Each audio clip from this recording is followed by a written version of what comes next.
सुनिए डॉक्टर श्याम सुंदर पराशर जी की यह अनमोल कथा। आज की इस चतुर्थ दिवसीय कथा के भाग 1 के अंतर्गत भक्तों भगवान के नाम की महिमा का वर्णन एक विशेष कथा के द्वारा किया गया है। इस विशेष कथा को अवश्य सुने और अपने मन को ईश्वर की भक्ति और नाम महिमा में लगाएं। भक्तों श्री राधे राधे। परम मंगलमय परात्पर परम अखिलेश्वर प्रभु श्री हरि की वांग्मय प्रति स्वरूपा श्रीमद्भागवत महापुराण सप्ताह ज्ञान यज्ञ में विराजमान पूज्य महाराज श्री तथा समस्त भगवत चरणानुरागी बंधुओं एवं भक्तिमती माताओं, कल हम लोगों ने महाराज उत्तानपाद का चरित्र और वंश श्रवण किया, जिसमें ध्रुव जी जैसे परम भक्त हुए। अब उनके भाई हैं प्रियव्रत। प्रियव्रत ने व्रत लिया कि मैं रात नहीं होने दूंगा, क्योंकि रात होने से 12 घंटे अंधकार में यूं ही व्यर्थ चले जाते हैं। इसलिए रथेन ज्योतिर्मयेन रजनीमपि दिनम करिष्यामि, मैं ऐसे एक सूर्य के समान प्रकाशमान रथ का निर्माण करूंगा कि रात को ही दिन में बदल दूंगा और रात नहीं होने दूंगा। तो ज्योतिर्मय रथ का निर्माण करके इन्होंने पृथ्वी की 7 परिक्रमा लगाई, तो 7 दिन तक दिन ही रहा, रात्रि नहीं हुई। ब्रह्मा जी परेशान होकर भागे और बोले, बेटा प्रियव्रत ऐसा गड़बड़ न करो, रात्रि हमने बनाई है लोगों को विश्राम देने के लिए। प्रकृति की हर वस्तु उपयोगी है, बस उपयोग करना आना चाहिए। कोई वस्तु बुरी नहीं। सब्जी में नमक नहीं गिरा तो भी सब्जी खराब, और सब्जी में ज्यादा नमक गिर गया तो भी सब्जी खराब। ऐसे ही रात्रि बुरी नहीं है, रात्रि का दुरुपयोग लोग करते हैं।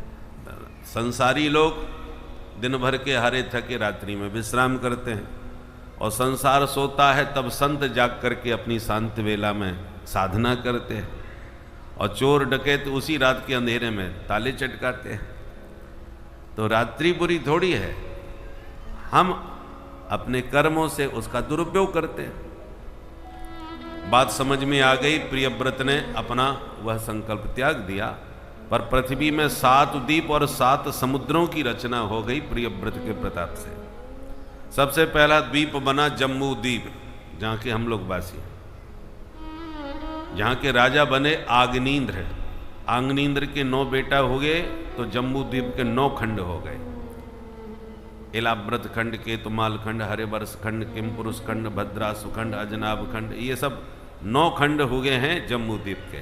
उसमें ये जो अजनाब खंड है सबसे पहला, इस अजनाब खंड के राजा बने महाराज नाभि। नाभि के बेटा हुए भगवान ऋषभदेव। बोलो ऋषभ भगवान की।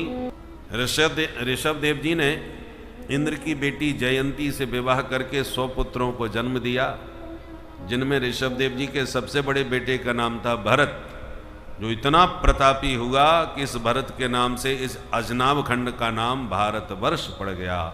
आशित देने दम्बरसम भारतम इति व्यपदिशंति। हमारे भारतवर्ष में 3 भरत हुए हैं, एक ज्ञान योगी, एक कर्म योगी, एक भक्ति योगी।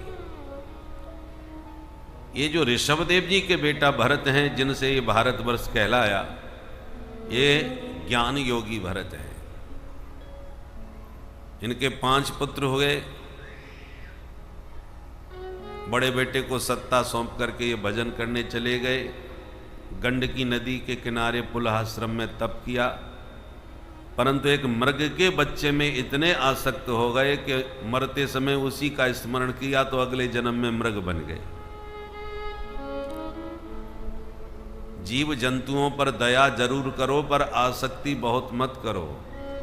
मृग की आसक्ति ने भरत जैसे तपस्वी को मृग बना दिया। आजकल लोग कुत्तों में बड़े आसक्त हो गए। हमारे यहाँ पशुओं की भी जाति होती है, पशु पक्षियों की भी जाति होती है। क्योंकि जिसके घर में जो पशु दिखाई पड़ता है उससे उस घर की जाति का पता चल जाता था। आपके घर में भेड़ बकरियां भरी हुई हैं तो आप किस जाति के होंगे, आपके घर में भैंसें ज़्यादा बंधी हैं तो आप किस जाति के हैं, आपके घर में सूगर ज़्यादा भरे हैं तो आप किस जाति के हैं।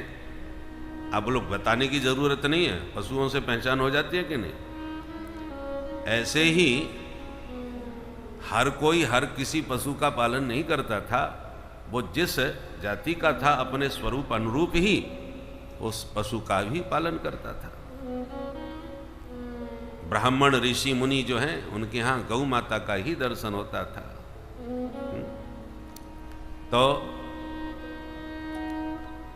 प्राचीन भारत में जो स्वपच होते थे, जिनको कहते हैं चांडाल, उन्हीं के घर में कुत्ते होते थे। बोलो राधे राधे। आप कहीं भी चित्र देखेंगे प्राचीन तो उसके साथ मिलते थे। अस्तु, तो मृग के बच्चे में आसक्त होने के कारण भरत मृग बन गए, पर तपस्या व्यर्थ नहीं गई। मृग शरीर जब त्यागा तो ब्राह्मण कुल में जन्म हुआ, पर बचपन से ही पागलपन दिखाया तो पिता ने इनको पागल समझ के नाम रख दिया जड़ भरत, ये महामूर्ख। माता पिता पधार गए तो भाइयों ने इनको पागल समझ के इनकी घटिया खेतों में डाल दी। और महाराज डकैतों को नरबलि की आवश्यकता पड़ी सो महाराज जी को ही उठा के ले गए। पर जैसी देवी के दरबार में बलि चढ़ाने को हो गए तो सहसोच्च चाट शैव देवी भद्रकाली, भद्रकाली प्रकट हो गई और डकैतों की तलवार छीन के सारे डकैतों की गर्दन उड़ा दी। बोल देवी मैया की। कोई भी शक्ति ब्रह्म ज्ञानी का बलिदान कभी स्वीकार नहीं कर सकती। जड़ भरत जी काली की कृपा से बच गए और वहां से वे लौट के घर नहीं गए, मस्ती से घूमने लगे। एक दिन राजा रघुगण पालकी में बैठ के आ रहे थे, उनका एक कहार बीमार हो गया। तो राजा ने कहा किसी और को लगा लो, और कोई नहीं मिला तो सामने से आते हुए महाराज जी दिखाई पड़ गए। सो जड़ भरत जी महाराज को ही लगा दिया पालकी में। अब महात्मा तो नीचे देख के चलते हैं, कोई चींटा चींटी भी ना मर जाए हमारे पैर से। अब जड़ भरत जी पालकी में लगे और नीचे देख के चल रहे थे, पैर के नीचे चींटा आ गया तो महात्मा ने कहा जी तो बेचारा मर जाएगा, तो उसको बचाने के लिए छलांग मार दी। अब पालकी में लगा व्यक्ति छलांग मारेगा तो पालकी का हाल क्या होगा। बाबा ने छलांग मारी, पालकी डगमगाई, राजा की खोपड़ी चट। अब राजा का माथा गर्म हो गया। हे बोढ़ारा साध्वति क्रमित विषमम मुह्यते यानम, मूर्खो तुम लोग को पालकी चलाने नहीं आता, कैसे चला रहे हो। तो और बाकी के जो कहार थे उन्होंने कहा सरकार अयम अधुनैव नियुक्तोपि न द्रुतम व्रजति, हमने इसको अभी अभी पकड़ के लगाया महाराज, ये ठीक से नहीं चल रहा, मर मर के चलता है और एकदम उछल पड़ता है। तो राजा ने झांक के नीचे देखा पालकी में, तो जड़ भरत जी का मोटा तगड़ा हृष्ट पुष्ट शरीर दिखाई पड़ा। तो राजा ने मजाक उड़ाना चालू किया, अरे ये महाशय हैं, देखो बेचारा कितना पतला दुबला 1.5 हड्डी का है, इसलिए कमजोरी के कारण बेचारे को बहुत कष्ट हो रहा होगा। जड़ भरत जी सब समझ रहे हैं, फिर भी चुपचाप चले जा रहे हैं। फिर कोई चींटा मिला तो फिर उछल गए। अब की बार राजा आपे से बाहर हो गए। प्रमत्तस्य करोमि चिकित्साम दंड पाणी रिवा, मत वाले तू जानबूझ के नाटक कर रहा है, वो दंड दूंगा कि जिंदगी भर याद रखेगा। जब राजा क्रोध में डांटने लगे तब जड़ भरत जी ने जिंदगी में पहली बार मुंह खोला और किसी से कुछ बोला, नहीं तो अभी तक मौनी बाबा बन के घूमते थे। आज बाबा बोल पड़े। त्वयोदितं व्यक्तम विप्रलब्धम भर्तुस्समे स्याद् यदि वीर भार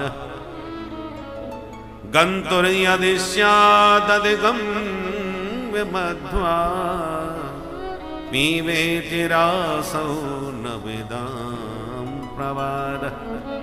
अरे राजन तुम किसे दंड दोगे भाई, मैं तो ना मोटा हूं ना पतला हूं ना पैदा होता हूं ना मरता हूं। ये सब सडूरमियां शरीर के धर्म होते हैं, आत्मा के नहीं।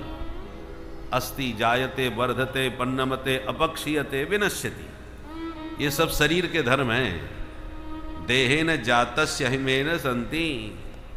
आत्मा में कोई विकार नहीं, वो तो निर्विकार है। विकार युक्त तो शरीर होता है। जब इस प्रकार की बातें कहीं तो रघुगण के होश उड़ गए। भाई देखने में मैं तो इसको पागल बाबा समझ रहा था, ये तो कोई सिद्ध बाबा निकल पड़ा, बहुत ऊंची बात कर रहा है। दोबारा ध्यान से देखा तो मोटा सा जनेऊ कंधे पर नजर आया। ओहो, ये तो कोई द्विजस श्रेष्ठ ब्राह्मण देवता हैं। तुरंत रघुगण पालकी से नीचे उतरे और चरणों में प्रणाम करके बोले, कस्त्वं निगूढ़श्चरसि द्विजानां बिभर्षि सूत्रम कतमो बधूता। महाराज आप कौन हैं? आपका जनेऊ बता रहा है कि आप कोई द्विजस श्रेष्ठ ब्राह्मण हैं। मैं डरता किसी से नहीं सरकार, और ब्राह्मणों के क्रोध से मुझे बड़ा डर लगता है। और जो ब्राह्मण जितना तपस्वी होगा उतना ही भयंकर होगा, उसको क्रोध बहुत जल्दी आता है। सनाट्य का अर्थ जानते हैं? सन कहते हैं तपस्या को। सनेन तपसा आड्यः सनाड्यः। जो तपस्या से परिपूर्ण हो उस ब्राह्मण को कहते हैं सनाड्य। बोलो राधे राधे। जैसे जिसके पास बहुत सारा धन हो उसे कहते हैं धनाढ्य, और जिसके पास सन माने तपस्या बहुत अधिक हो उसको कहते हैं सनाढ्य। तो जो ब्राह्मण जितना तपस्वी होगा उतना उसमें क्रोध भी बहुत होता है। तपस्या की गर्मी होती है। भाई धन ज्यादा हो गए तो धन की गर्मी आ जाती है कि नहीं? ऐसे ही तपस्या जिसके भीतर होगी वो तपस्या की गर्मी में रहता है। तो रघुगण कहता है महाराज वो सबसे ज्यादा डर लगता है तो ब्राह्मणों के क्रोध से डरता है। मेरे सामने साक्षात महाकाल शंकर भी लड़ने आ जाए तो मैं उनसे भी पीछे नहीं हटूंगा लड़ने में। ना हम विशंके सुरराज वज्रात न त्रक्षशूलात न यमस्य दंडात। वज्र लेके इंद्र आ जाएं तो मैं उनसे भिड़ जाऊं, त्रिशूल लेके शंकर आ जाएं तो उनसे भिड़ जाऊं, यमराज काल दंड लेके सामने आ जाएं तो उनसे भी ना डरूं। तो फिर डरते किससे हो? शंके वृषम ब्रह्म कुलावमाना। ब्राह्मण कुल के अपमान से डरता हूं। कथा आती है एक दंडक नाम के राजा थे और बहुत उद्दंड भी थे। शिकार खेलने गए तो भृगु मुनि के आश्रम से निकले तो भृगु जी की बिटिया आश्रम में खेल रही थी। राजा की दृष्टि उस पर पड़ी, बुद्धि खराब हो गई। उस कन्या के साथ दुर्व्यवहार दुराचार किया राजा दंडक ने। उस समय भृगु जी आश्रम में थे नहीं। जब लौट के आए तो बिटिया ने पूरी बात राजा की बताई। महात्मा भृगु इतने क्रोध में आ गए कि दुष्ट दंडक की इतनी बड़ी उद्दंडता। तुरंत हाथ में जल लेके शाप दिया कि अरे दंडक, तेरा जहां तक राज्य है सारा राज्य नष्ट हो जाए, समाप्त हो जाए, तेरा सारा कुल समाप्त हो जाए। इतना भयंकर शाप दिया कि दंडक का जितना राज्य था वो सब जंगल हो गया, नष्ट हो गया। उसी का नाम पड़ा दंडकारण्य। तो भाई जो अपराध करता है उसी को तो दंड दिया जाता है, पर ब्राह्मण जब कुपित होता है तो केवल उसको ही नहीं, सारे खानदान को ही नहीं, सारे साम्राज्य को नष्ट कर देता है। जो हाल दंडक का किया, अरण्य बन गया। इसलिए जब राम जी दंडकारण्य में आए तो संतों ने कहा सरकार ये शापित भूमि है, आपके श्री चरण पड़ेंगे तो ये शुद्ध हो जाएगी। इसलिए भगवान दंडकारण्य में विचरण किए ताकि उस शापित भूमि को शुद्ध कर दिया जाए, पवित्र किया जाए। तो सुखदेव जी कहते हैं राजन, इस प्रकार से श्री जड़ भरत जी ने जब रघुगण को समझाया कि अको विदः को विद वाद वादान, तुम हो तो महामूर्ख राजन, पर विद्वानों के संपर्क में आके थोड़ा सा योग्यतापूर्ण बातें करना सीख गए हो, बाकी कुछ जानते मानते नहीं। और ऐसा बढ़िया उपदेश दिया। और अंत में एक ही सार की बात जड़ भरत जी ने रहुगण को बताई कि रहुगण कितना भी तप कर लो, कितना भी सत्संग करो, चाहे जितना वेद शास्त्र पढ़ लो, पर बिना महत्पादरजो विषेकम, जब तक महत्पुरुष महापुरुषों के चरणों की रज को माथे से नहीं लगाओगे, विनम्रता का पात्र नहीं बनोगे, तब तक ये बातें ब्रह्मज्ञानी की बुद्धि में नहीं आएंगी, समझ में। ऐसा उपदेश दिया कि रहुगण का कल्याण ही कर दिया। बोल संत भगवान की जय।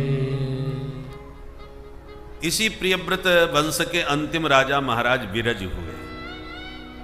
सुखदेव जी बोले, परीक्षित, अब हमने तुम्हें मनु महाराज की तीनों बेटियां और दोनों बेटाओं के बारे में बता दिया, अब बोलो क्या सुनना चाहोगे।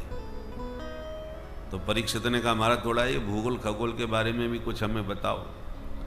तब सुखदेव जी ने 7 द्वीप 7 समुद्रों का विस्तार से वर्णन किया और जम्बू द्वीप के 9 खंडों का वर्णन किया।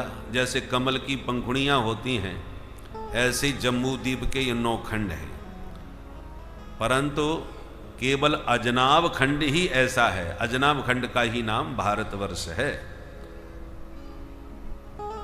यही एकमात्र कर्म भूमि है, बाकी सब भोग भूमि है। केवल यही कर्म भूमि भारत में प्रभु की उपासना है, बाकी तो सर्वत्र वासना है। भारत भूमि की गौरव गाथा सुखदेव जी ने मुक्त कंठ गाई। केवल सनातन धर्म के सदग्रंथ हैं जिसमें भारत की महिमा को गाया गया है ऋषि मुनियों के द्वारा। बाकी जितने भी ये पंथ हैं, उन पंथों के जितने भी धर्म ग्रंथ हैं, कहीं भी आपको भारतवर्ष की चर्चा नहीं आएगी। भारत की गौरव गाथा सुखदेव जी भागवत में गा रहे हैं कि इस भूमि में जन्म लेने के लिए देवता भी ललचाते हैं, प्रभु से प्रार्थना करते हैं। क्या कहते हैं?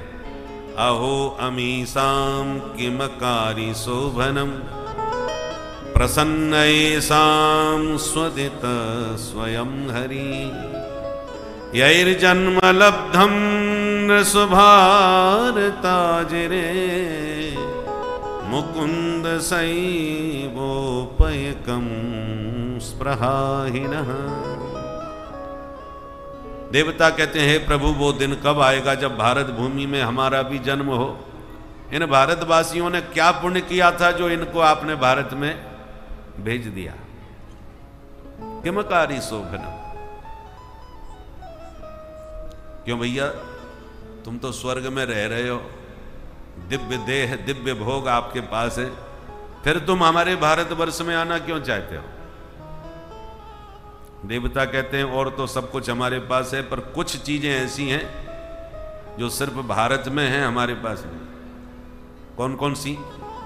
बोले, न यत्र वैकुंठ कथा सुधापगा न साधवो भागवता तदाश्रया न यत्र यज्ञे समखा महोत्सवा सुरेश लोकोऽपि न वै ससेव्यता।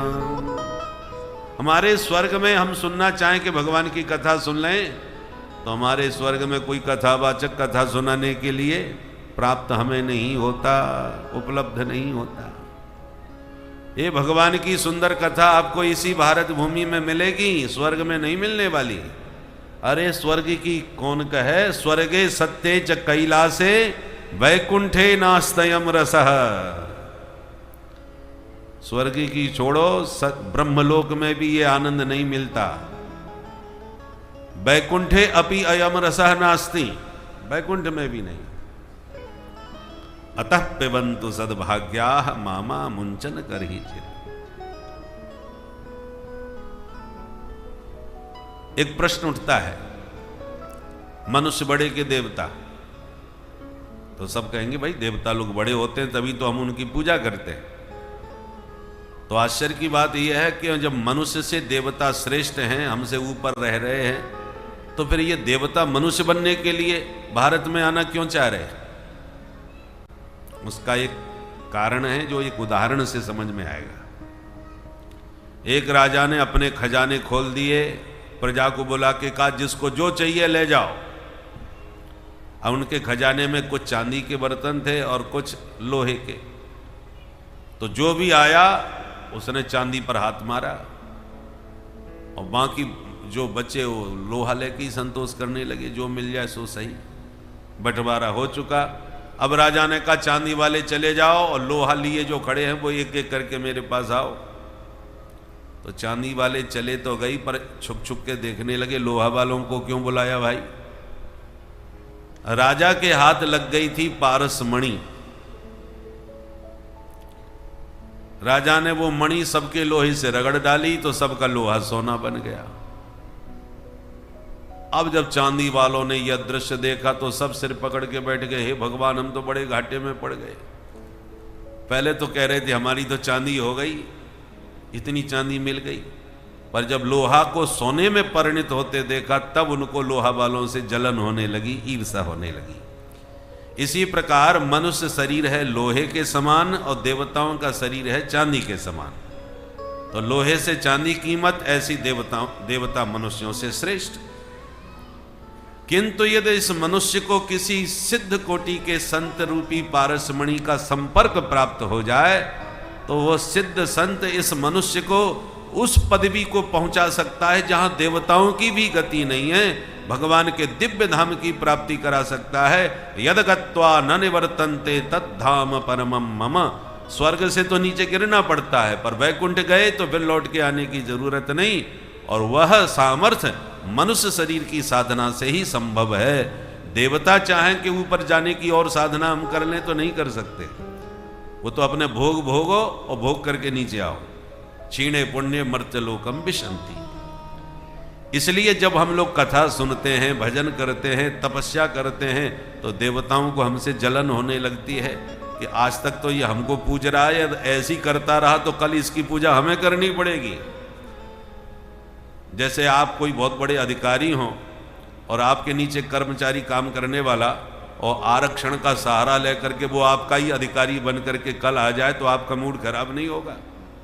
कल तक हम इस पर हुक्म चलाते थे, अभी हम पर हुक्म चलाएगा, हमारा भी अधिकारी बन गया। उसी प्रकार देवताओं को भी जलन होती है जब हम भजन साधन करते हैं तो। इसलिए देवता चाहते हैं कि हमें भी भारत भूमि में जन्म मिले तो हम भी सिद्ध संतों का सत्संग और सानिध्य प्राप्त करके सत्कर्मों के बल पर और दिव्य लोकों की हमें प्राप्ति हो जाए। बोल भारत माता की जय। इसलिए भारत की गौरव गाथा सुखदेव जी ने इस प्रकार से बहुत विस्तार से गाई। परीक्षित ने पूछा महाराज ये बताओ, ये पापी लोग जो नरक में जाते हैं वो नरक किधर है? पुण्यात्माओं का तो स्वर्ग है, पापियों का नरक है। तो नरक किधर है? सुखदेव जी कहते हैं पृथ्वी से 99,000 योजन नीचे संयमनी नाम की पुरी है, जहां के मालिक यमराज। वहां प्रमुख रूप से महान नरक हैं 28 प्रकार के।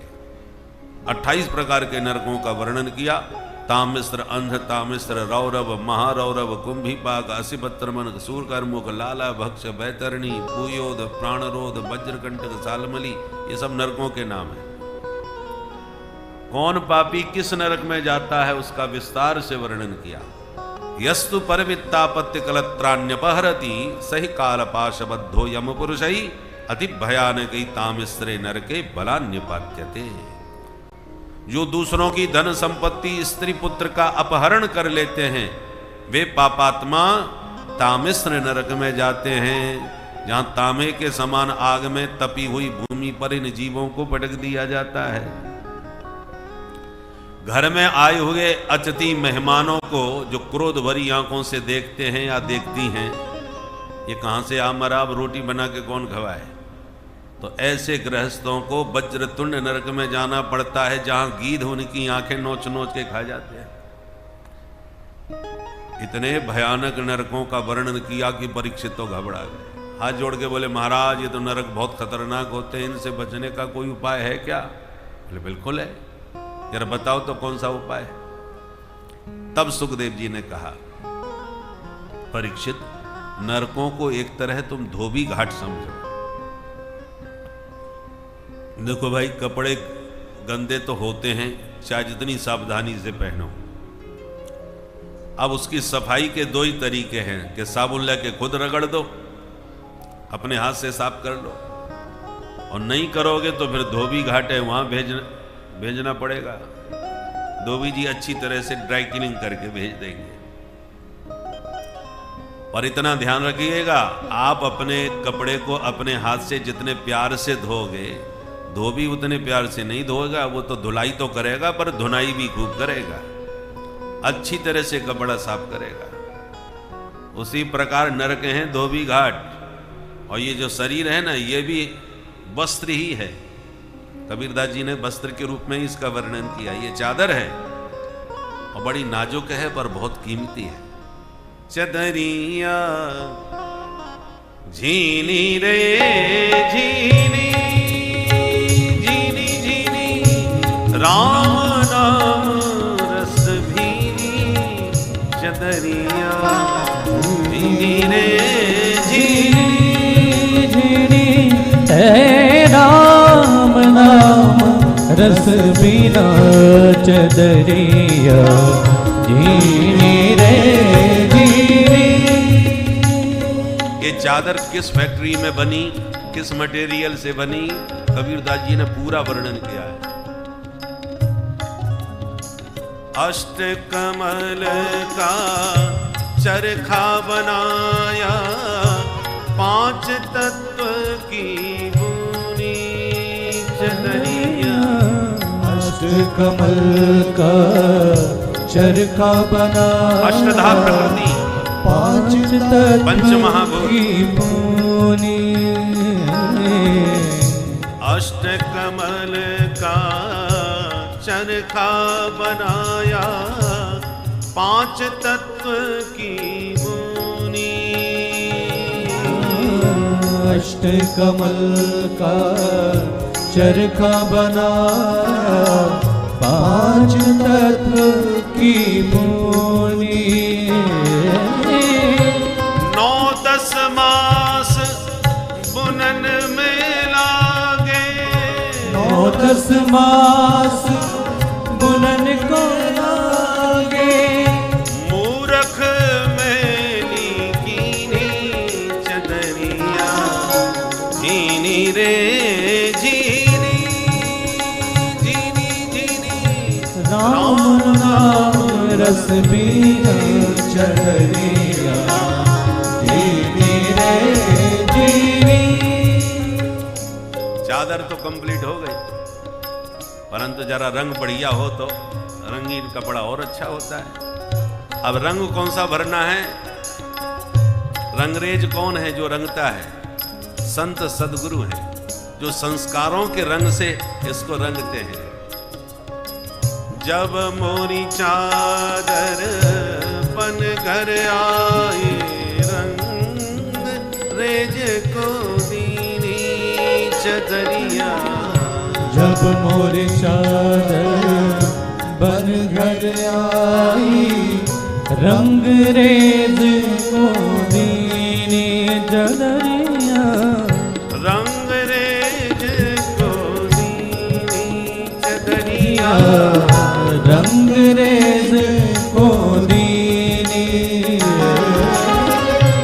ऐसा रंग रंगा रंग रे, ऐसा रंग रंगा रंग रेज।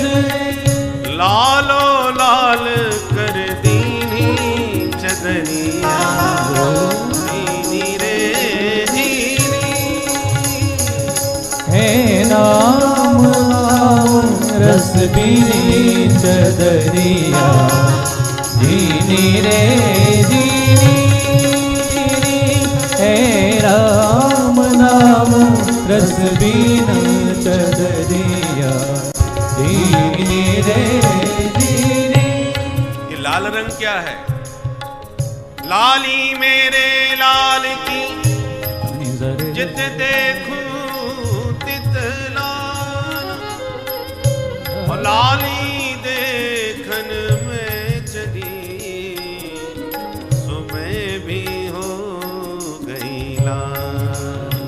लालो लाल कर दीनी चदरिया दीनी रे दीनी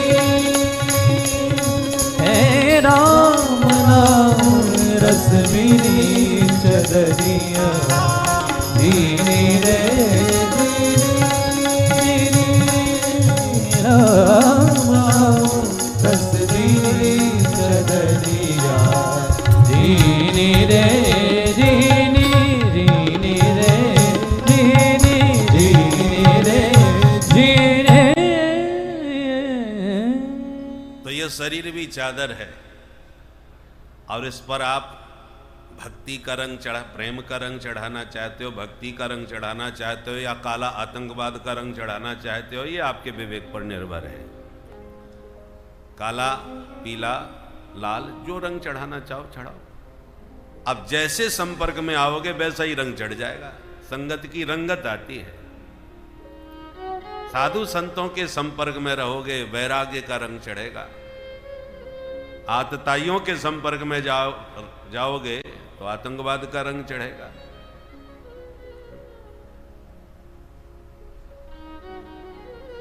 इसलिए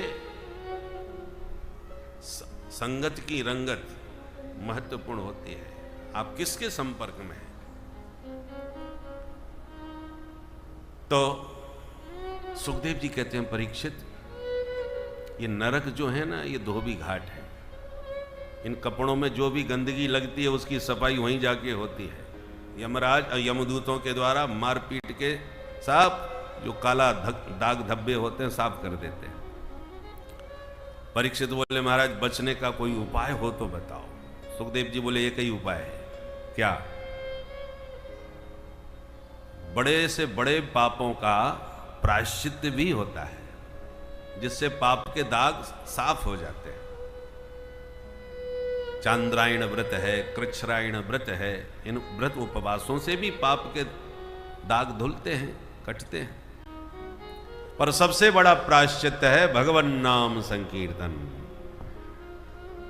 देखो, अंधकार को दूर करने के लिए कोई दिया जलाता है, कोई बल्ब जलाता है, पर संपूर्ण अंधकार तो तभी जाता है जब भुवन भास्कर सूर्य भगवान का उदय हो जाता है। तो हरि नाम संकीर्तन वो भास्कर है जिसके उदित होने पर संपूर्ण जीवन के पाप ताप सब समाप्त हो जाते हैं। बोले, महाराज आज तक नाम के प्रभाव से किसी के पाप कटे हैं? बिल्कुल। किसके कटे बताओ? तब सुखदेव जी ने एक इतिहास सुनाया। एक ब्राह्मण था जिसका नाम था अजामिल। पढ़ा लिखा विद्वान भी था, पर एक बार जंगल में समिधा लेने गया तो जंगल में एक वैश्या को विहार करते देख लिया। उसके रूप पर इतना दीवाना हो गया कि उसी के पीछे पीछे उसके घर पहुंच गया और उसके प्रेम में पागल होकर के अपनी पत्नी, पुत्र, परिवार, परिजन सबका परित्याग कर दिया और सबको त्याग कर उसी के साथ रहते रहते उसके द्वारा 10 बच्चे पैदा किया। सबसे छोटे बच्चे का नाम एक संत के आग्रह पर इसने नारायण रख लिया। और सबसे छोटे पुत्र नारायण में इसकी इतनी अधिक आसक्ति हो गई कि हर बात में उसी को आवाज लगाता है, बेटा नारायण आओ, बेटा नारायण भोजन पाओ, बेटा नारायण चलो घूमने चलते हैं। हर बात में जो प्रिय होता है उसी का नाम ज्यादा आता है मुंह पर। अब जब इसके मरने का समय आया तो भयंकर काले काले यमदूत लेने आए। उन यमदूतों को देख के ये घबराया और बड़ी जोर से चिल्लाया, बेटा नारायण बचाओ। जो भगवान के पार्षदों के कान में आवाज गई, तुरंत भगवान के पार्षद आ गए और मार धक्का यमदूतों को दूर फेंक दिया। यम के दूत हड़बड़ा के तुरंत खड़े होके बोले, क्यों भाई, तुम चार चार चमकीले चमकीले कहां से चले आए? हमारे मामले में क्यों विघ्न डालते हो? विष्णुदूतों ने कहा, तुम बता, तुम काले कलूटे कौन, कहां से आए हो?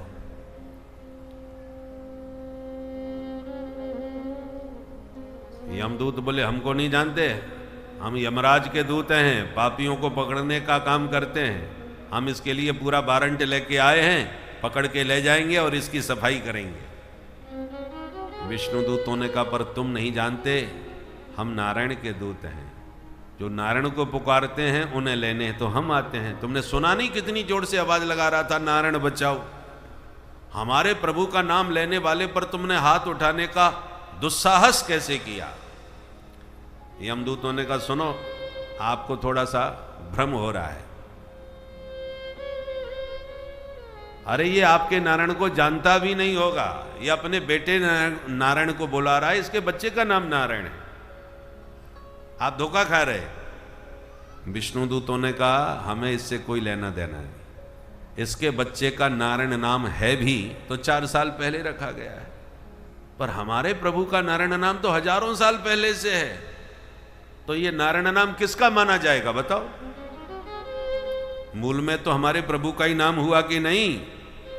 और एक बात कान खोल के सुन लो यमदूतो, वस्तु शक्ति ज्ञान की अपेक्षा नहीं रखती। नाम की महिमा अपरंपार है, इसका कोई वर्णन नहीं किया जा सकता। कितने भी कष्ट में, कितने भी तकलीफ में, दुख में आप हों, सिर्फ लग जाओ नाम जपने में। नाम जपते रहिए, हर दुख हर तकलीफ की संग चिंता को छोड़कर प्रभु का सिर्फ नाम जप करते रहिए। देखिए कुछ समय में बीतते ही आपको नाम जप का प्रभाव दिखने लगेगा, और वह जो बड़ी पहाड़ की तरह की समस्या थी वह एकदम छोटी समस्या बनकर आपके सामने आएगी। यही नाम महिमा है जिसका वर्णन असंभव है भक्तों। इसीलिए प्रभु की भक्ति और नाम जप पर जुट जाए भक्तों। श्री राधे राधे। से निकल जाए तो उस जीव का कल्याण होके ही रहता है, क्योंकि नाम की जो शक्ति है वो अपना काम करेगी। नाम की शक्ति का तुम्हें ज्ञान हो या न हो, पर नाम तो अपना काम करेगा। इसलिए गोस्वामी जी ने कहा, भाय को भाय अनख आलस हो, भाय को भाय अनख आलस हो,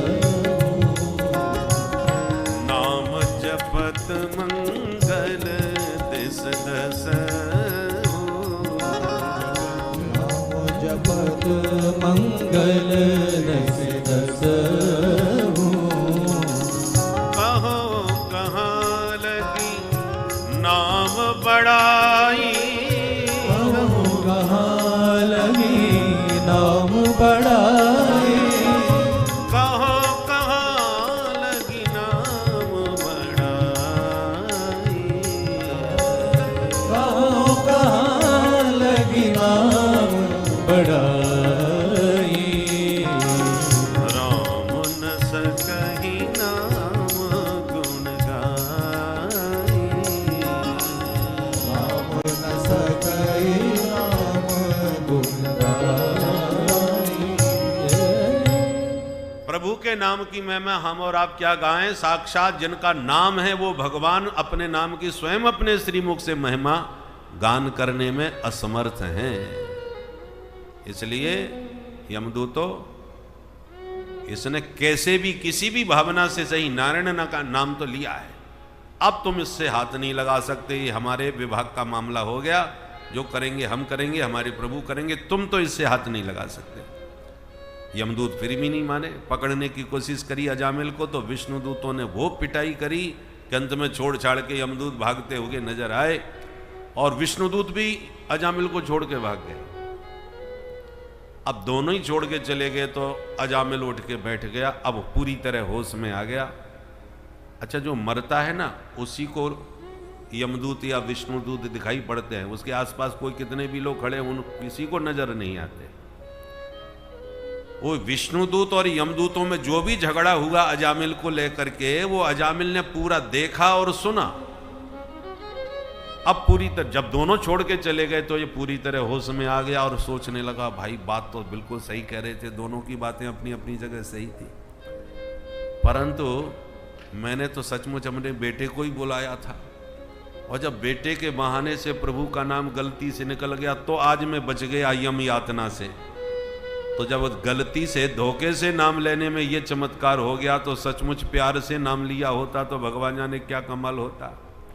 उसको नाम की महिमा समझ में आ गई और तुरंत सब छोड़ छाड़ के सीधा हरिद्वार में गया, और गंगा द्वार मुपे आय मुक्त सर्वानुबंधन, सबसे नाता त्याग कर गंगा तट पर बैठकर निरंतर नारायण का भजन किया और अंत में अजामिल मुक्त हो गया।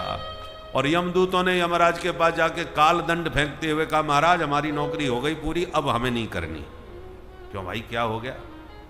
अरे आपसे वारंट लेके गए थे उस पापी को पकड़ने के लिए, पकड़ना तो दूर रहा, उल्टे पिट के हम आ गए।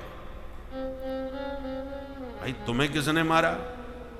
बोले सरकार उसने गलती से अपने बेटे का नाम नारायण पुकारा, सोई 4 लोगों ने आके हमको मारा। जो नारायण का नाम सुना, यमराज ने यमदूतों के मुंह पे हाथ धर दिया, सावधान, ये नाम अब लिया तो लिया, दोबारा मत लेना। क्यों, क्या हो गया?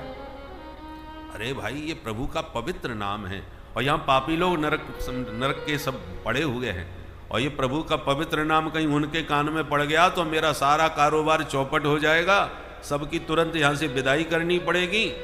पेट्रोल पंप पे माचिस जलाना खतरे से खाली नहीं, एक चिनगारी भी भयंकर विस्फोट कर सकती है। इसलिए इन पापियों के बीच में ये प्रभु का पवित्र नाम मत लो। अब यमदूत चौंके, ऐसा इस नाम में क्या चमत्कार है महाराज, हमें भी बता दो। यमराज बोले, इतनी पिटाई खाने के बाद में भी चमत्कार समझ में नहीं आया? अरे उस पापी ने गलती से प्रभु का नाम लिया तो तुम उसे छू नहीं पाए, और कहीं प्यार से उसने पुकारा होता तो तुम उसे देख भी नहीं सकते थे। इससे ज्यादा नाम की महिमा तुम्हें और क्या बताऊं मैं? यमदूतों ने कहा, हमें कुछ नहीं सुनना, हमें तो आज सीधी सीधी एक बात बता दो, आज के बाद हम किसको लेने जाया करें? यमराज बोले, अच्छा तो नोट करो, जिह्वान भक्ति भगवद गुण नामधेयम् चेतश्चन स्मरति तच्चरणारविन्दम्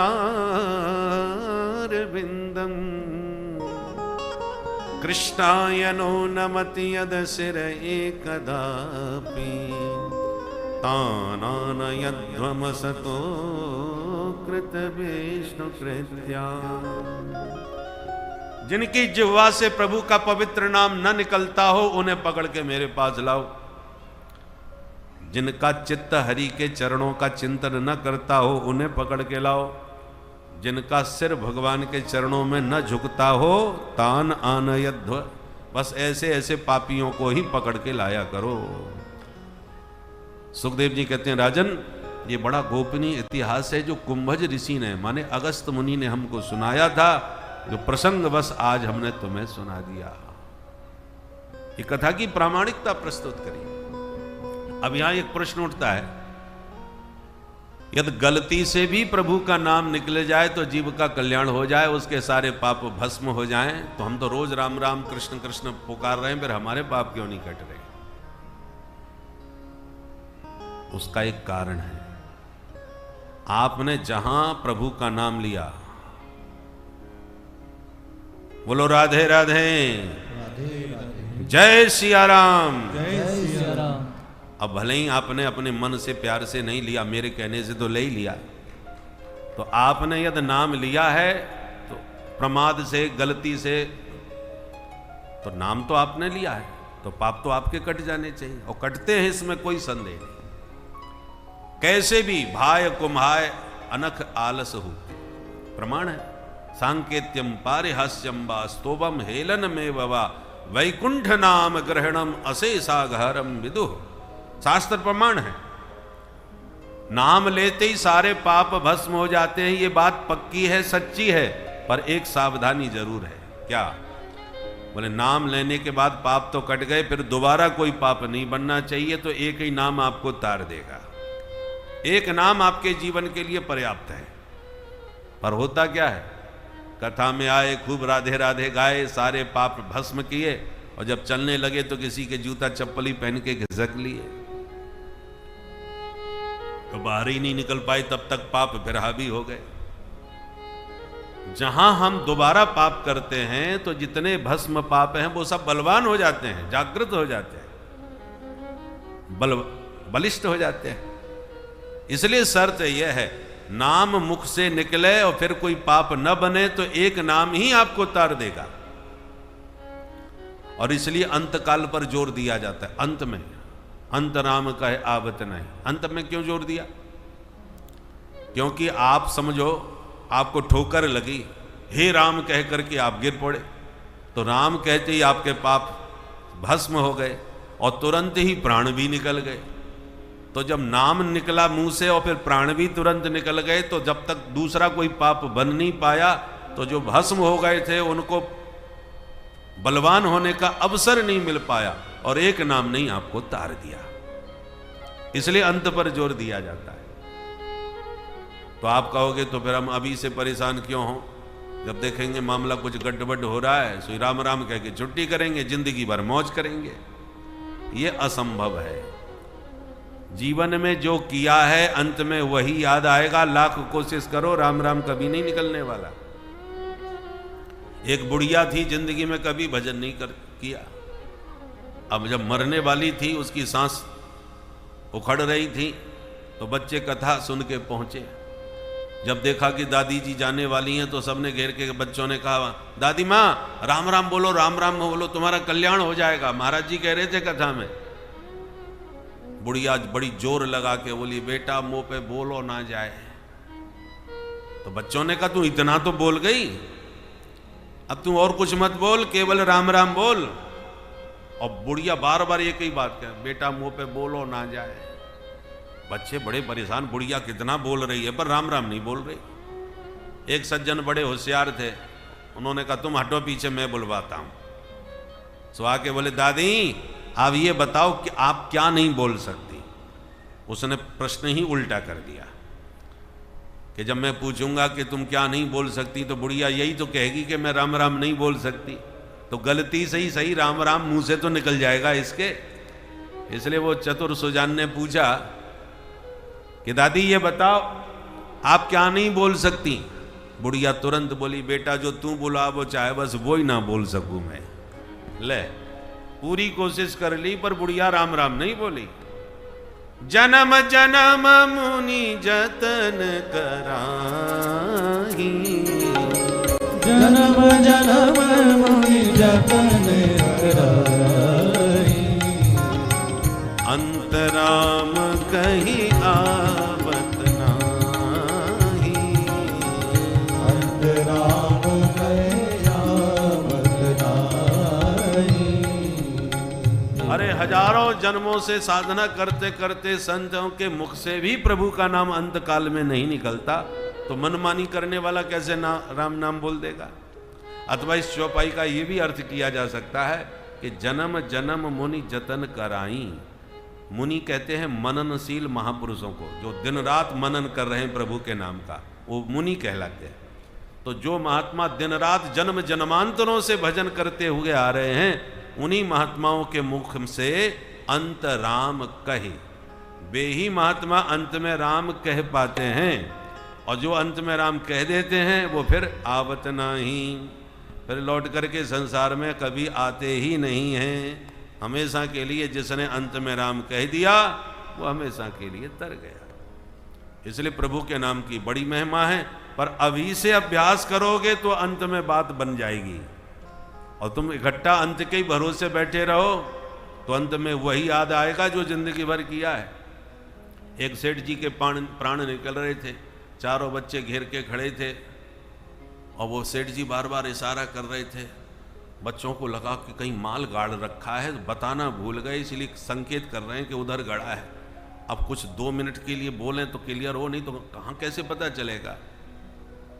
डॉक्टर के पास गए, डॉक्टर साहब कैसे भी कुछ करो, हमारे पिताजी से 1 मिनट बात करवा दो। डॉक्टर ने एक ऐसा तगड़ा इंजेक्शन दिया, बोले साहब 50,000 का इंजेक्शन है। बोले हाँ बिल्कुल स्वीकार है। तो 50,000 रुपये का एक इंजेक्शन लगाया, तब सेठ जी को थोड़ी जी गर्मी आई, बोलने की शक्ति आई। बच्चों ने तुरंत पूछा, हाँ पिताजी जल्दी बताओ आप क्या कहना चाह रहे हो। सेठ जी बोले, मूर्खो, वो बछड़ा कितनी देर से बुहारी चबा रहा है, झाड़ू खाए जा रहा है। मूर्खो, मैं अभी मरा भी नहीं हूं, मेरे सामने ही ये हाल कर रहे हो, आगे इस घर का कितना सत्यानाश करोगे तुम लोग। और यूं कह के जय सिया राम। बच्चों ने खोपड़ी पकड़ी, हे भगवान 50,000 और गए पानी में।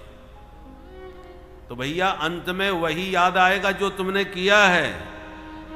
पूरे घर में ही चित्त चिपका के रखा है, भजन तो किया ही नहीं, तो राम नाम कहां से मुंह में आ जाएगा। इसलिए आइए एक बार बड़ी जोर से ताली बजाते हुए मेरे साथ राम नाम की नौका में आरूढ़ हो जाइए। अरे होए गए भव से पार लेकर नाम तेरा, होए गए भव से पार लेकर नाम तेरा, सब होए गए भव से पार लेकर नाम तेरा, होए गए भव से पार लेकर नाम तेरा, नाम तेरा हरि नाम तेरा, नाम तेरा हरि नाम तेरा, नाम तेरा प्रभु नाम तेरा, नाम तेरा प्रभु नाम तेरा, होए गए होए गए भव से पार लेकर नाम तेरा, होए गए भव से पार लेकर नाम तेरा, वाल्मीकि अति दीन दुखी था, वाल्मीकि अति दीन दुखी था, वाल्मीकि अति दीन दुखी था, वाल्मीकि अति दीन दुखी था, बुरे कर्म में सदा लीन था, बुरे कर्म में सदा लीन था, करी रामायण तैया लेकर नाम तेरा, रामायण हरि बोल। लेकर नाम तेरा, होए गए भव से पार लेकर नाम तेरा, होए गए भव से पार लेकर नाम तेरा। राधे राधे।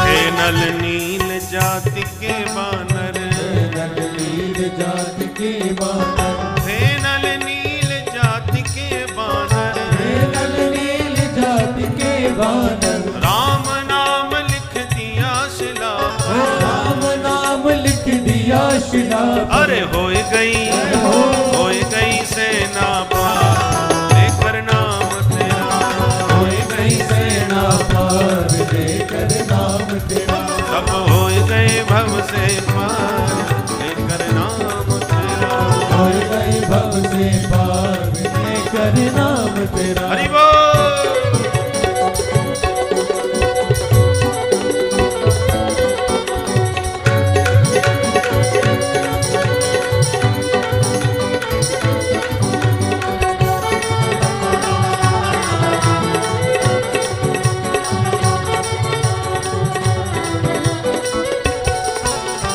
मीरा गिरधर नाम पुकारी, मीरा गिरधर नाम पुकारे, मीरा गिरधर नाम पुकारी, मीरा गिरधर नाम पुकारे, विष अमृत कर दिया मुरारी, अमृत कर दिया मुरारी, विष अमृत कर दिया मुरारी, अमृत कर दिया मुरारी, अरे खुल गए चारों द्वार लेकर नाम तेरा, खुल गए चारों धाम लेकर नाम तेरा, सब होए गए भव से पार लेकर नाम तेरा, होए गए भव से पार लेकर नाम तेरा, हाँ लेकर नाम तेरा, लेकर नाम तेरा, प्रभु लेकर नाम तेरा, लेकर नाम तेरा। बोल भक्त वत्सल भगवान की जय। इस प्रकार से हरि नाम की दिव्य महिमा सुखदेव जी ने सुनाई। अब परीक्षित ने कहा, महाराज आपने ध्रुव जी का वंश हमें कुछ अधूरा सा सुनाया, प्राचीन बरही और प्रचेता गणों तक की चर्चा करी, उसके बाद वो वंश आगे चला कि नहीं। तब सुखदेव जी ने आगे की भी चर्चा करी कि देखो परीक्षित, प्रचेतागण जो हुए थे उनके बेटा हुए दक्ष, जो प्रजापति दक्ष थे, जिनको बकरे का मुंह लग गया था, उन्होंने वो शरीर त्याग करके दूसरा जन्म लिया प्रचेतागणों के पुत्र के रूप में, तो प्राचेतस दक्ष कहलाए। इन्होंने असकनी कन्या से विवाह करके तपस्या के द्वारा सृष्टि के विस्तार का संकल्प लिया और 10,000 बच्चों को पैदा किया। और नारद जी ने उन सभी बच्चों को महात्मा बना दिया। तो नारद जी पर बड़ा क्रोध आया कि मेरे सबके सब बच्चे बाबा बन गए नारद जी के चक्कर में। तो 1000 बच्चे फिर पैदा किए नारद जी ने, उनको भी महात्मा बना दिया। सोई नारद जी पर क्रोध फूट पड़ा दक्ष का और शाप दिया कि मूर्ख, तू बड़ा पाखंडी है। और नारद जी को न जाने कितनी गालियां दी। और अंत में कहा, तस्मात् लोकेषु ते मूढ़ न भवेत् भ्रमतः पदम। तूने मेरे सारे बच्चे बाबा जी बना दिए, मैं शाप देता हूं तेरा पैर एक जगह नहीं टिकेगा, तो जिंदगी भर ऐसे ही घूमता फिरेगा। नारद जी ने कहा, ये तो बहुत अच्छा शाप मिला भाई, साधु को रमते राम रहना चाहिए, एक जगह रहना ही नहीं चाहिए। बहता पानी रमता जोगी साफ रहता है।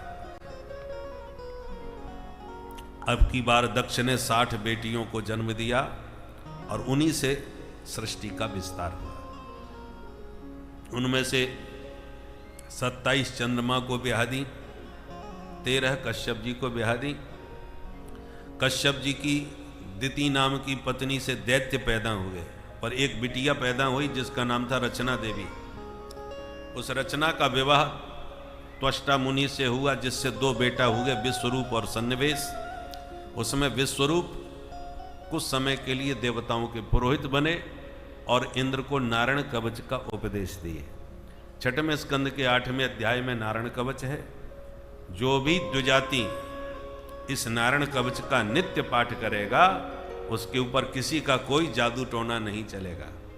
आपके ऊपर आपके शत्रु ज़्यादा हैं और कोई ना कोई मारण मोहन करते रहते हैं, तो प्रतिदिन आप नारायण कवच का पाठ करना प्रारंभ कर दीजिए। किसी का कोई तंत्र मंत्र जादू टोना आपके ऊपर प्रभावशाली नहीं हो सकेगा।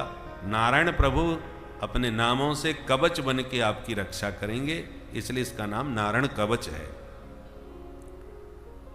परंतु देवताओं की शक्ति और बढ़ाने के लिए यज्ञ किया विश्वरूप ने, और यज्ञ में देवताओं के साथ साथ दैत्यों के नाम की भी आहुति देना प्रारंभ कर दिया, क्योंकि दैत्य मामा जी लगते थे। बच्चों को मामाओं से बड़ा प्यार होता है, मामा माई मौसी ये ज़्यादा अच्छी लगती हैं।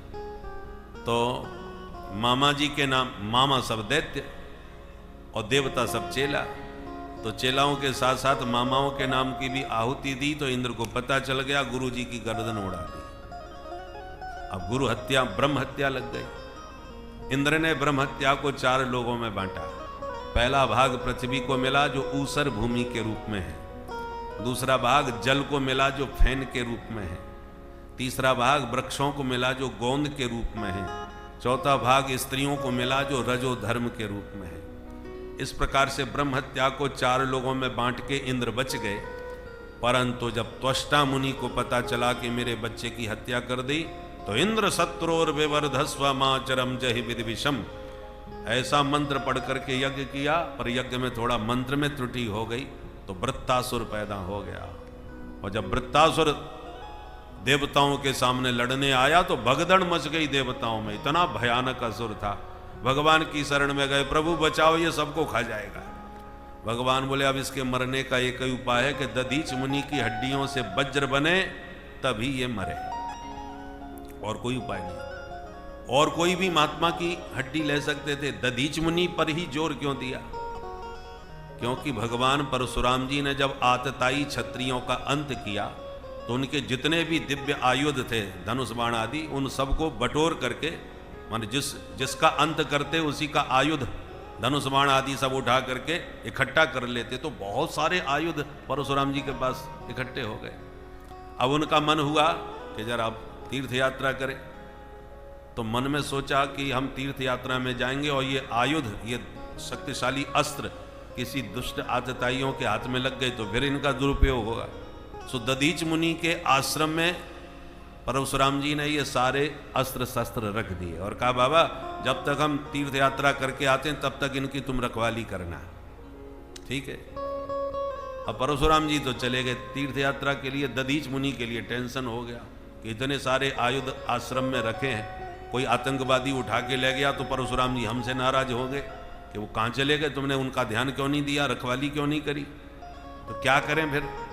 तो दधीच बाबा ऐसे विचित्र महात्मा कि उन सारे दिव्यास्त्रों को घिस घिस करके, जैसे चंदन घिस के पीस लेते हैं हम, ऐसे घिस घिस के सारे आयुध को पी गए।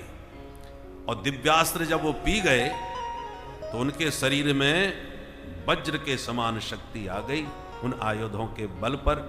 इसलिए भगवान ने कहा कि दधीच मुनि की हड्डियों की वज्र से ये वृत्तासुर मरेगा और कोई उपाय नहीं है, क्योंकि दधीच की हड्डियों में अपूर्व बल है। तो सब देवता महात्मा के पास आए, प्रार्थना करी, महात्मा ने शरीर का दान किया। ये जो नैमिषारण्य भूमि है, अभी हम लोग वहीं से आ रहे हैं, तो नैमिषारण्य में दधीच मुनि का आश्रम है, उसको मिश्रक तीर्थ कहते हैं, चक्र तीर्थ के पास में ही है। वहीं पर अपनी हड्डियों का दान देवताओं को दिया था दधीच मुनि ने। अब उससे वज्र बनाया और उस वज्र को लेकर के वृत्तासुर के सामने आए, और वृत्तासुर को वज्र में बिहारी जी के दर्शन होने लगे। तो 4 श्लोकों में वृत्तासुर ने बहुत प्यारी स्तुति रणभूमि में भगवान की 4 श्लोकों में धर्म अर्थ काम मोक्ष का वर्णन है। अहम हरे तब पादैक मूल दासानुदासो भवितास्मि भूय।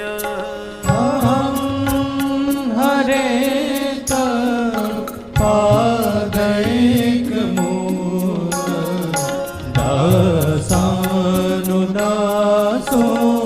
भवितास्मि भूय। मनस्मरेता सुपते गुणास्ते गृणीत वाक् कर्म करोतु कायः। मनस्मरेता सुपते गुणास्ते गृणीत वाक् कर्म करोतु कायः। इस प्रकार से 4 श्लोकों में स्तुति की है कि हे हरि, आप मुझे अपना दास न बना सको तो अपने दासों का ही दास हमको बना लो। मनसा वाचा कर्मणा आपके चरणों में समर्पित रहूं, बस यही वैष्णवों का धर्म है। पहले श्लोक में धर्म की बात है और दूसरे श्लोक में अर्थ। वैष्णव माने भगवत भक्तों का अर्थ क्या है, संपत्ति क्या है? न हमें स्वर्ग चाहिए, न हमें मोक्ष चाहिए, न हमने अष्ट सिद्धि नवनिधि चाहिए, तो चाहिए क्या? त्वाम बिरहई आकांक्षे, आपकी याद चाहिए, आपकी स्मृति चाहिए, आपकी स्मृतियों में सदा डूबे रहें, बस यही हमारी संपत्ति है। संपन्न नारायण स्मृति। और तीसरे श्लोक में बताया कामना, तुम्हारी कामना क्या है? बोले कामना इतनी है कि आपको इतना याद करूं जैसे पंख रहित पक्षी का बच्चा अपनी चिड़िया माँ को याद करता है, जैसे घर में बंधा हुआ बछड़ा अपनी गौ माता को याद करता है, जैसे परदेश गए हुए प्रियतम को उसकी प्राण प्रिया पत्नी घर में याद करती है, ऐसी प्रतिपल हर क्षण प्रभु मैं आपका स्मरण करता रहूं। आपसे मिलने देखने की उत्कंठा मेरे मन में सदैव बनी रहे। दृदक्षते त्वाम। और चौथा पुरुषार्थ है मोक्ष। तो भक्तों को मुक्ति जरा पसंद नहीं आती। बोले संसार चक्रे भ्रमता स्वकर्म भी, हम तो अपने कर्म के अनुसार संसार चक्र में खूब आए जाएं, आने जाने से हमें डर नहीं लगता। तो फिर चाहते क्या हो? बोले जब जब जन्म मिले उत्तम श्लोक जनेषु सख्यम। आपके जो दिव्य प्रेमी भक्त हैं उनको उत्तम श्लोक कहते हैं। श्लोक माने कीर्ति। उत्तम पुरुषों के द्वारा जिनकी कीर्ति गाई जाए उसका नाम है उत्तम श्लोक। तो आपके प्रेमी भक्तों का हर जन्म में संग मिले, संपर्क मिले, बस यही हमारी मुक्ति है। यही आपके चरणों में प्रार्थना है। वृत्तासुर के ये विचार सुन करके तो इंद्र भी हैरान हो गए। अहो दानव सिद्धोसी यश्यते मतिरीदृश्री, रणभूमि में तुम्हारे इतने सुंदर विचार हैं। उसके बाद जब युद्ध हुआ तो वज्र के द्वारा वृत्तासुर के दोनों हाथ काट दिए इंद्र ने। क्रोध में भरा वृत्तासुर मुंह फाड़ के दौड़ा। जब तक इंद्र संभल पाते तब तक तो मुंह में धर के रसगुल्ला की तरह गटक गया। इंद्र पेट में चले गए, पर हाथ में वज्र साथ था। इसलिए पेट में बैठ के वज्र के द्वारा पेट फाड़ना चालू किया, और जैसी पेट फटा वृत्तासुर का अंत हुआ, इंद्र की मुक्ति हुई, इंद्र बच गए बाहर निकल के। परीक्षित ने कहा जब ये असुर था तो फिर इतना भक्त कैसे हो गया? सुखदेव जी कहते हैं पूर्व जन्म का चित्रकेतु नाम का राजा था, माता पार्वती के हिसाब से इसको असुर बनना पड़ा, जो आज मुक्त होके गया। दिति के 49 पुत्र पुंसवन व्रत के प्रभाव से देवताओं में भर्ती हो गए। ये 49 जो दिति पुत्र हैं, ये दैत्य न बन के देवता बन गए। इन्हीं का नाम है मरुदगण। 49 प्रकार के, मरुद माने वायु, वायु के ही 49 प्रकार होते हैं जिनको मरुदगणों के नाम से जाना जाता है। पवन सुत की पूंछ में जब आग लगाई लंका में, तो ठाकुर जी ने इन मरुदगणों से कहा कि भाई तुम भी पवन सुत की सहायता करो, तुम्हारा ही बच्चा है। तब हरि प्रेरित ते ही अवसर चले मरुद 49। वे 49 वे ही मरुदगण हैं जिन्होंने पवन सुत का सहयोग किया अग्नि के विस्तार में। अब बोलो परीक्षित, तुम क्या सुनना चाहते हो? परीक्षित बोले महाराज एक जिज्ञासा मन में है। क्या?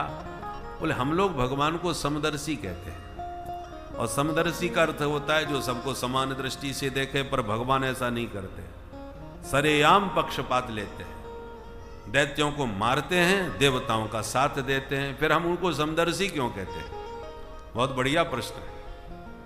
समप्रियः स्वहृद ब्रह्मन् भूतानां भगवान् स्वयं इंद्रस्यार्थे कथं दैत्यान् अवधीत विषमो यथा।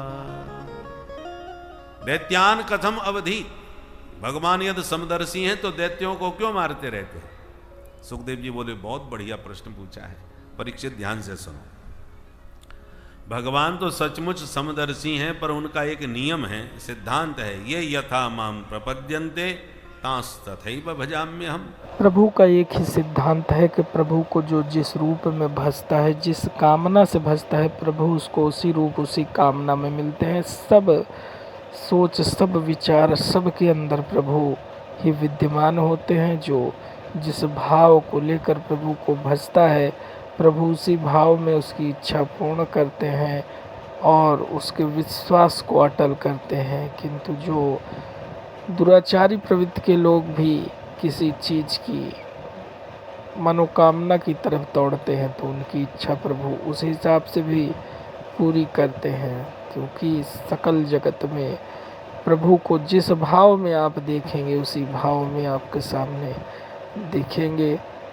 इसलिए अपने आप को दुष्कृत्यों, दुष्कर्मों से अलग करके सत्कर्मों में आप अपने मन को लगाते रहें। कथाओं को सुनकर जो भक्ति की लहर आपके अंदर उठती है, उस लहर को बरकरार रखकर दिन भर अपने कार्यों को करते रहें। और प्रभु में, जैसा कि हमने आपको बार बार जो गुरु देकर कहा है कि प्रभु में मन लगा कर रखे भक्तों। श्री राधे राधे। जिस समय भगवान ने बराह अवतार लेके हिरण्याक्ष को मारा, तब से हिरण्यकश्यपु भगवान का वैरी बन गया। कठोर तपस्या करके इसने ब्रह्मा जी से अनेक वरदान मांगे, न भीतर मरू, न बाहर, न ऊपर, न नीचे, न दिन में, न रात में, न अस्त्र से, न शस्त्र से, न मनुष्य से, न जानवर से, ब्रह्मा की बनाई सृष्टि में किसी प्राणी से न मरूं, 12 महीने से किसी महीने में न मरूं। ब्रह्मा जी बोले बस कर भाई, तेरे जैसा मांगने वाला पहली बार मिला, पर जा, मैंने तुझे सारे वरदान दिए। अब ये प्रसन्न हो गया कि इतने वर पाके तो हम अमर हो ही गए। बोल बंसी वारे की जय। अब हिरण्यकश्यपु ने अनेक आतंक चारों तरफ फैलाए, परंतु इसके 4 पुत्रों में सबसे छोटे हैं प्रहलाद, जो भगवान के अनन्य भक्त हैं, जो निरंतर हरि नाम संकीर्तन में ही डूबे रहते हैं। हरे राधे गोविंदा, जय जय राधे गोविंदा, राधे गोविंदा, राधे गोविंदा,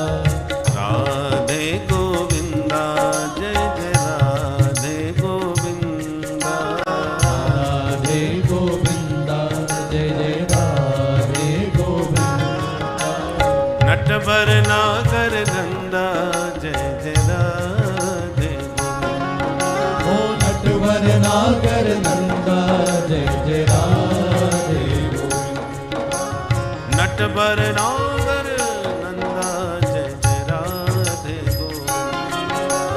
नटवर नागर नंदा जय जय राधे गोविंदा। बोलो राधे गोविंदा श्री राधे गोविंदा। नटवर नागर नंदा बोलो राधे गोविंदा। ओ नटवर नागर नंदा जय राधे गोविंदा। राधे गोविंदा बोलो राधे गोविंदा। राधे गोविंदा राधे गोविंदा।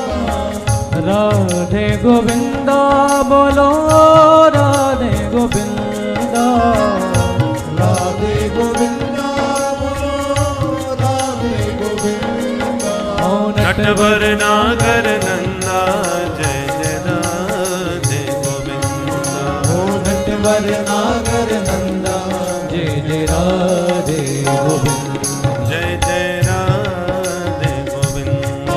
जय जय राधे गोविंदा। ओ जय जय राधे गोविंदा। जय जय राधे गोविंदा। ओ जय जय राधे गोविंदा। जय जय राधे गोविंदा। बोलो राधा गोविंद भगवान की। जय। आज हमारे प्रभु का प्राकट्य होने वाला है, इसलिए दिव्य संत महापुरुषों के दर्शन का भी सौभाग्य हमको प्राप्त हो रहा है। आए हुए दिव्य महापुरुषों के श्री चरणों में हम व्यासपीठ से बारंबार प्रणाम करते हैं। और प्रसंग पर आप ध्यान दें, 4 पुत्र थे हिरण्यकश्यपु के, उनमें एक हैं प्रहलाद। सुखदेव जी कहते हैं प्रहलाद जी को बचपन से ही एक ग्रह लग गया था। कौन सा ग्रह लगा? कृष्ण ग्रह ग्रहीतात्मा न वेद जगदीदृशम। कृष्ण रूपी ग्रह ने पकड़ लिया। और नवग्रहों में कोई ग्रह लग जाए तो पंडित जी ग्रह शांति करके उसे शांत कर सकते हैं, पर ये टेढ़ी टांग वाला ग्रह बड़ा खतरनाक है। जल्दी किसी को लगता नहीं है, पर जिसको लग गया बस बर्बाद हो गया। बर्बाद माने संसार उसका छूट गया।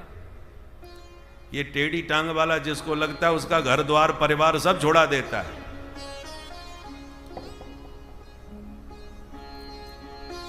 प्रहलाद जी को इस ग्रह ने पकड़ लिया। परिणाम यह हुआ कि कभी रोते थे, कभी हंसते थे, कभी नाचते थे, कभी गाते थे, कभी भाग जाते थे। ये हालत प्रहलाद जी की बचपन से ही हो गई।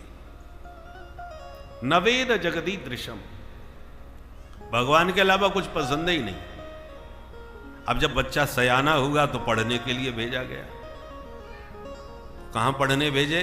बोले हिरण्यकश्यपु दानव विश्वविद्यालय, जहां के प्रधानाचार्य श्री संडामर्क जी महाराज।